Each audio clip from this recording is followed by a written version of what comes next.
Hi, my name is Ellen Kearns. I'm going to be talking about human sex trafficking.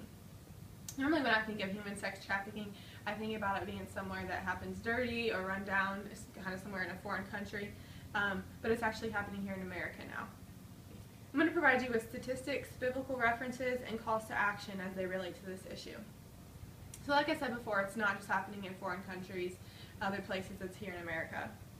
According to the PolarisProject.org, every state now in the United States has trafficking in it. So all 50 states now, there's people being sexually abused. Men and women both get taken as victims. Women definitely more than men, and children more than men. Children are taken as young as 4 years old, and then when teenagers are taken, traffickers normally want them between ages 12 and 14. HumanTraffickingSearch.net says that victims that are involved in this normally work at places like factories, brothels, fields, street corners, and they work as child slaves and in private homes. The jobs that they make them have, it makes it a lot harder to recognize where the trafficking is actually taking place because they look so normal on the outside, the jobs they're doing, but obviously they're not normal on the inside. According to DoSomething.org, between 14,500 and 17,500 people are trafficked in the U.S. every year, and that jumps up to 600,000 to 800,000 people worldwide. California harbors 3 of the FBI's 13 highest child sex trafficking areas in the nation. Those are Los Angeles, San Diego, and Los Angeles, San Francisco, and San Diego. Secondly, sex trafficking is wrong simply because the Bible says it is. Colossians 3:5 says, "Put to death, therefore, whatever belongs to your earthly nature, sexual immorality, impurity, lust, evil desires, and greed," which is idolatry.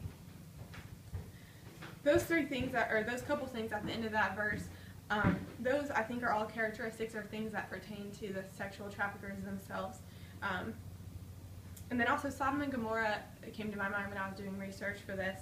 The sexual sin and just all the sin in general that was going on in Sodom and Gomorrah, because it's not just sexual sin that goes on with human trafficking. It's drugs, abuse, all different kinds of things, and I think that Sodom and Gomorrah is a good example of that.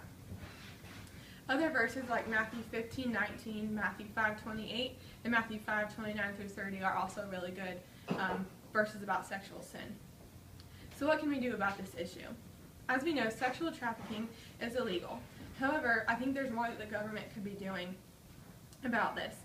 It's a silent killer, and it's hard to recognize, like I said before, just because of the way that the traffickers make the victims have those normal-looking jobs.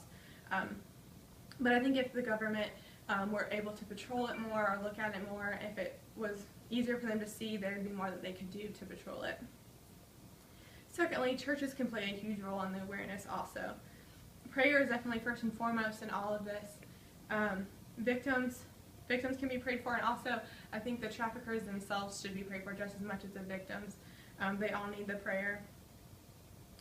And mission trips are always available, even overseas, for overseas trafficking. Those are really good things to get involved with, and volunteer outreaches for relief homes, things like that are really good for young people to get experience with and to really encourage other people. Sexual trafficking is not something that can be stopped completely. It's like any other domestic abuse, violence. It's part of the sin of the world.